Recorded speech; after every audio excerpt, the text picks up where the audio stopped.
And then, not so very long ago, you had a terrible explosion out at the plant. Right.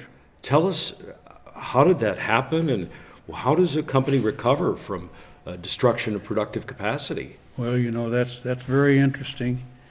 And it was partly luck that got us through it, because we had in the meantime developed a business in Pekin, Illinois, and what the explosion was totally just came out of the blue, and it was in our still house, and blew up a great deal of our equipment. But luckily, we were producing alcohol at this other location, and that got us through, because they were able to produce alcohol that replaced our customers' business during this period. It was not an easy time, of course, very difficult time, but as always in our history, we just figured out we'd solve it, and we did.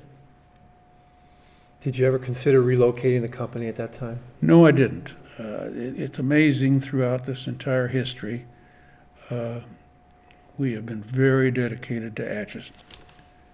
And we realized that going someplace else would create tremendous problems, financial problems, of developing a new business. So we really I don't think we never even seriously considered moving the company. But that didn't stop you, though, from finding locations where you could acquire other production facilities or build them. And you mentioned just a minute ago the Pekin, Illinois facility. That's right. What did you look for? What are your remembrances of those decisions?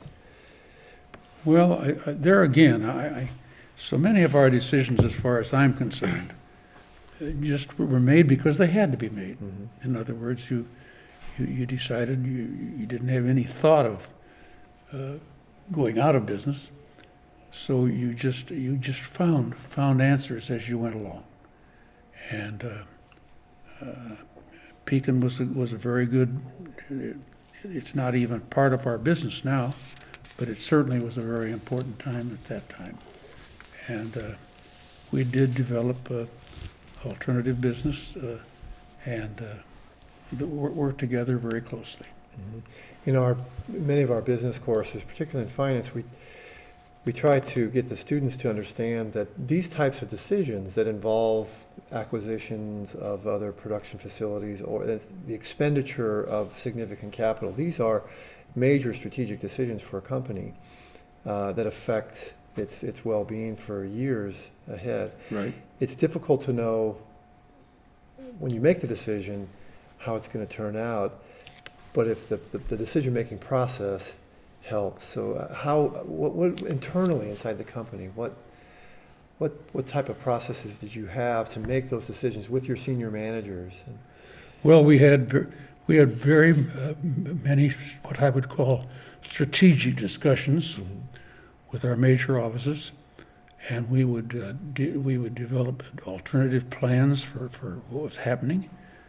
We would obviously, as you say, we would take risks in developing it forward.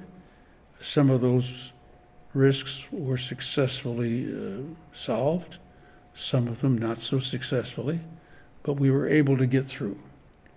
And that's what I would advise any business that gets into trouble, is you have to solve your problems one step at a time. You can't solve them all at one time. And I would say that's exactly what we did. We just simply, as a unit, as a very, very good management unit, we would solve it one step at a time.